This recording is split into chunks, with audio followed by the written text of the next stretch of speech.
everyone, welcome back to the Open Dialogue podcast with me, Adelaide.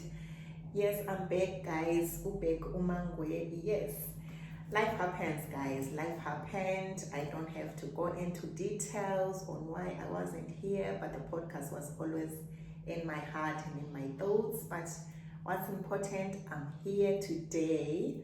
Yeah, I hope you enjoy this episode. I just decided to take it light, just to, mawuqala, when you're coming back, you have to take the baby steps. And so this was inspired, this topic I'll be touching on today was inspired by Africa Day. So I was invited to an Africa Day by my good friend, big sister Tabitha. Most of you might know her from one of my previous episodes back then. Yes, yeah, I know it's been 10 months, but well, yeah. So she invited me to this Africa Day thing. It was good, it was lovely, oh my God. So I sat on this table. It was after break. So sitting on this table, it was like talking about children, on how important it is for them to know our languages if you're coming from wherever you're coming from, not only to speak with them in English, and most of us think that's good for them. We think that's maybe speaking to them in my languages disturbing them. So no, I learned in that, no, that's not it. Actually, it wasn't my first time hearing about it. So when I first came here, Mina Ulisa was she was 1 year 6 months. At that time, she could speak already. Most of my closest people know this. She could speak. Kuluma sibili sindebele aboqaqa, you see, kunaphan ekwanisa ukukhuluma everything like for her age, but she could say all those kind of difficult words. So yeah, so I was encouraged to, like, everyone could admire her. Even people from home would be like, wow, like wonke umuntu amhawukele ukuthi uyakhuluma, but ask me now ukuthi usakhuluma. It's so sad. It's so sad. She can't even, I don't know what happened. I don't know what happens. But well, at least she knows. What I learned is they don't forget. She knows, ngabantwana, they don't forget. They have it in the back of their minds or whatever it is, the psychology of it. But so it was advised to abantwana at home, no matter which language you speak at home, please practice that language at home. Continue with your language at home, be it African, be it whichever, be it Philippine or whichever language. Speak that language at home. Because esikolo, they will learn English, they will learn this and that, but that's very important, like for their roots, like. So it was the kind of the topic we were talking about. It was so sad that there was a man who was sitting just next to me. This man is from Nigeria, actually. So he listened, everyone was talking, I shared my own. So I shared that, yeah, she used to speak, but then now she can't. And when I send her to do things, sometimes she'll just be, she'll agree to do something, but then she'll come back, she doesn't know what to do. Sometimes she can't say, I didn't understand, but sometimes she will really say, Anzwanga, what did you say? Can you please come again? Yeah, we can see she's struggling. She wants to, and she feels bad. But I try, and I was encouraged to continue doing that. And I find myself, sometimes if I'm a salesman, I'll then change and speak with them in English, which is not advisable. But let's continue talking to them in our language. And also,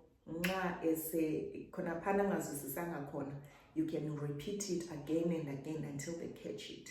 So just sharing this, guys, so that we do this. Now I'll come to everyone else that shared their own. And this gentleman was sitting next to me. He was from Nigeria, and he shared a sad story. It was really sad.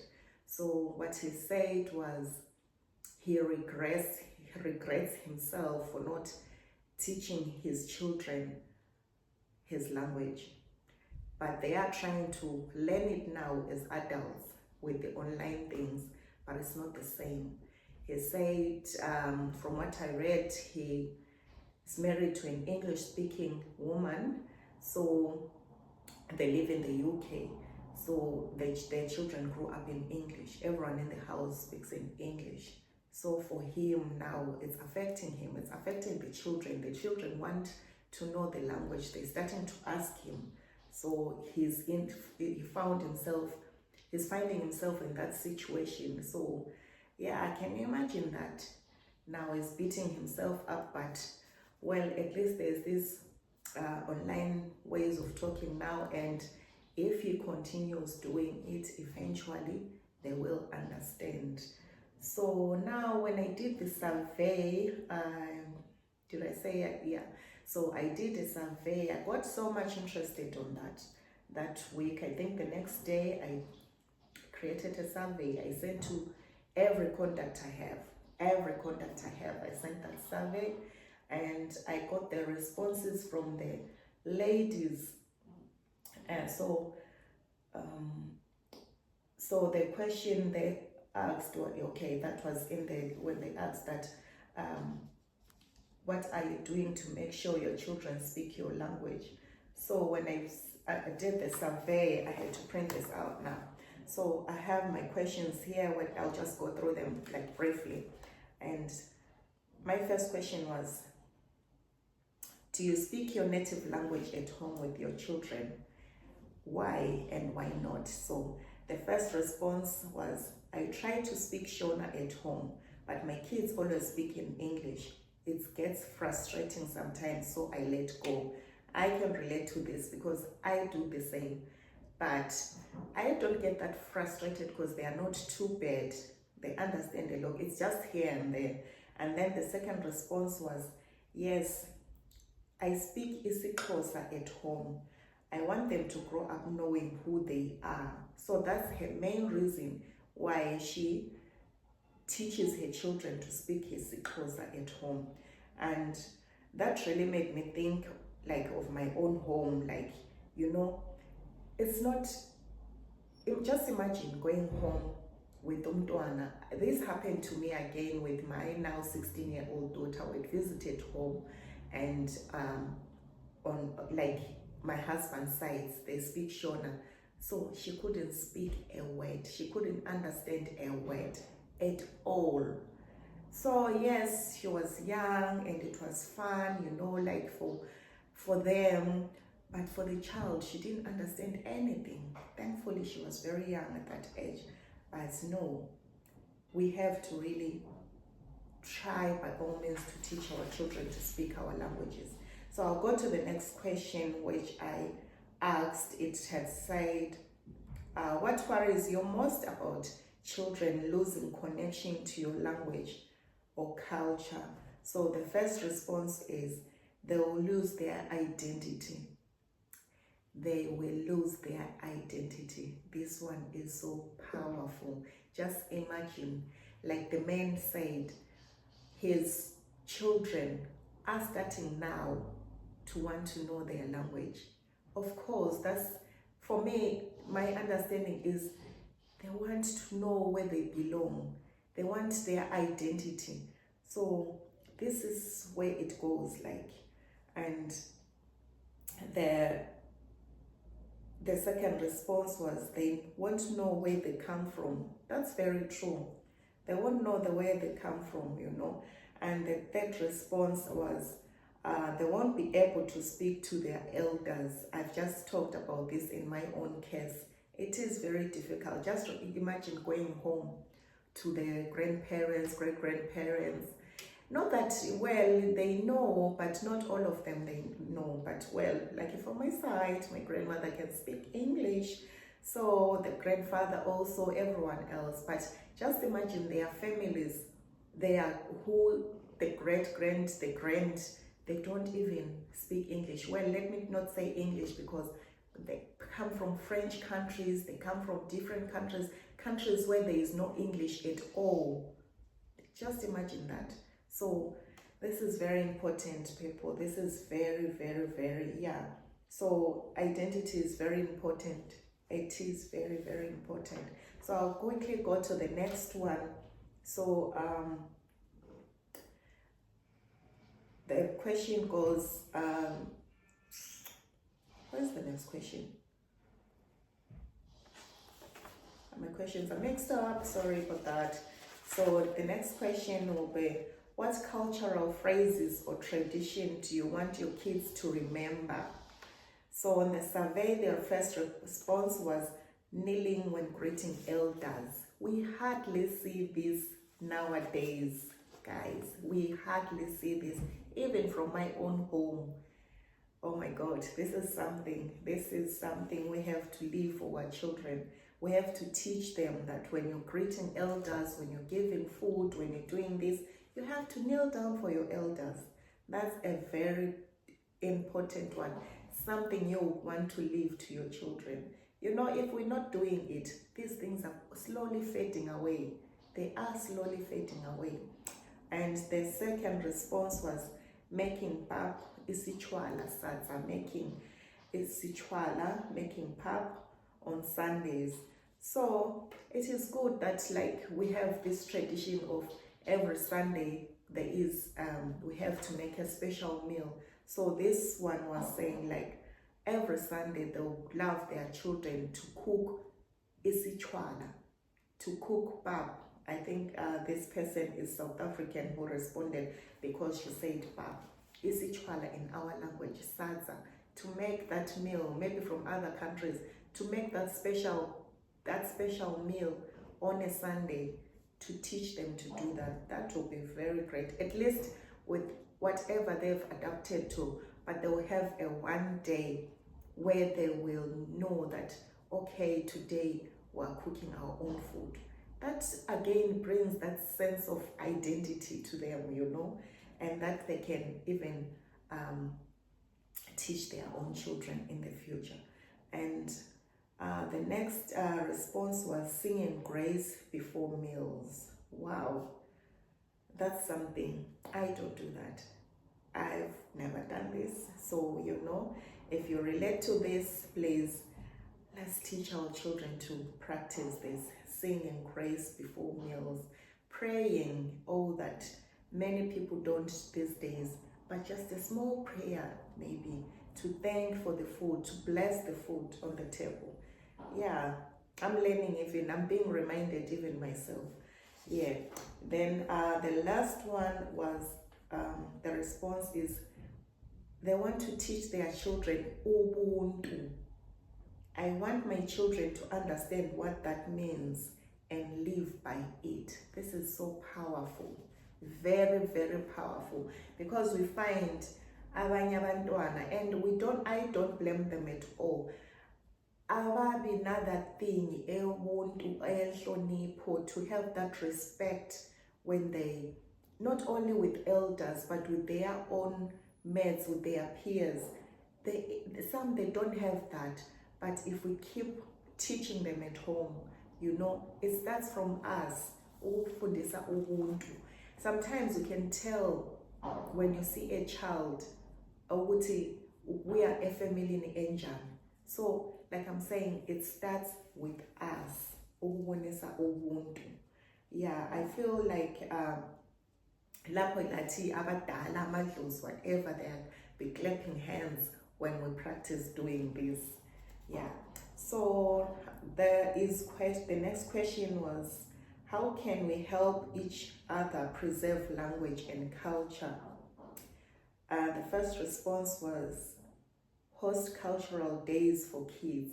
That's but this I see it happens, but then people don't turn up. We have it, it does happen. Like on this day, it was an Africa Day thing.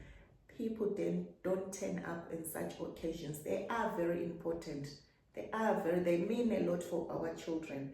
Let's take them to these cultural days. I am guilty as well. I don't normally go to such events, but I've learned that they are very important for our children. They might be boring for us, but let's do it for our children. The second response was create storytelling night at home. Create storytelling nights at home. That's another thing. Like we grew up listening to fairy tales, inganekwane, things like that. We can do this again in a modern way. Like they are clever now. They don't they don't believe in these fairy tales. Well, the illegal ones, if they believe, start doing that with them in our own languages, not in English, in our languages. Like, they will remember, they will grasp, all that. It helps. That was a response from someone. And then we go to the next one, which is use WhatsApp voice notes to share items and greetings. It's key one up. Yes. So we use our WhatsApp messages instead of typing. Maybe just record a message to them and balalele. And kunapana mavelalela, they are learning. It's them like talking to them. Not only when we're seeing them, like Masilago, we speak in our language, even on phones, on WhatsApp messages, they are still learning. Like, create that every time you're talking to them, you're speaking in your own language. That's the whole idea of it. And the last one is, don't be afraid to speak, even if it's broken. And when they talk, don't laugh at them. Yes, they've tried. So that will be, that's very important. That's their own learning. Everyone learns differently. We learn from mistakes. That's the truth. That's the saying, that we learn from our mistakes. So I found this very, very interesting, people. This is something we have to practice, something we have to do for our children, Going to these gatherings, going to this, let's not keep them indoors all the times. Or let's create in your community, in our communities, let's just create something that will bring them as a later, like, to know our culture, to know izinto ezinjalo, to keep our identity, which is like all I've said.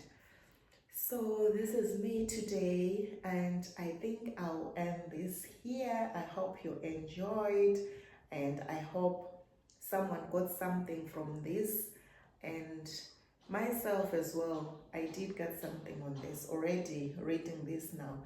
Yeah, I did it, but sometimes you just do things quickly, but as I was going through them now, I picked some things that I have to go back and look at them myself, So let's do this for our children. Asifundiseni abantwana bethu ulimi lwethu, our languages, tidzitsise vana vedu kutaura our own language, and to, like the other person said there, to teach them to cook our traditional food at least once in a week, to have them cook that. If they are still young, they are not able to cook, make sure you do that yourself.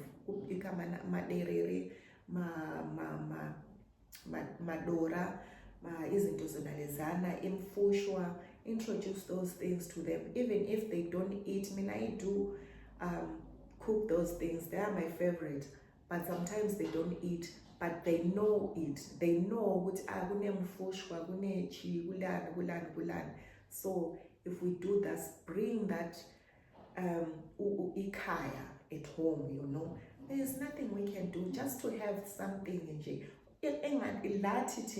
We've lost some things along the way, just imagine our own children. If we don't